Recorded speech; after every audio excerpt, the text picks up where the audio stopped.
Congress camp കണക്കുകൂട്ടിയതിലും വലിയ വിജയമാണ് കൊച്ചി കോർപ്പറേഷനിൽ നേടിയത്. സ്റ്റേഡിയം ഡിവിഷനിൽ നിന്നും വിജയിച്ച KPCC general secretary Deepthi Mary വർഗീസിന്റെ പേരിനാണ് മേയർ സ്ഥാനത്തേക്ക് മുൻതൂക്കം.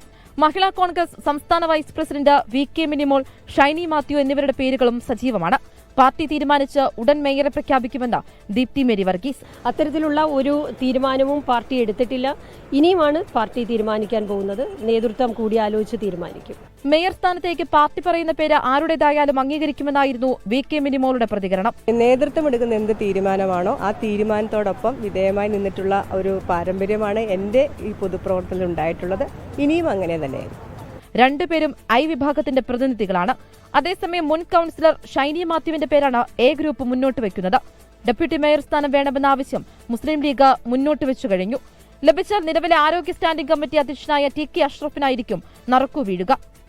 വലിയ തർക്കങ്ങളൊന്നും ഉണ്ടാകാതെ മേയറെ പ്രഖ്യാപിക്കാനാണ് കോൺഗ്രസിന്റെ ശ്രമം. വൈകാതെ തന്നെ നേതൃയോഗങ്ങൾ ചേർന്ന് കൃത്യമായ തീരുമാനങ്ങളെടുക്കും.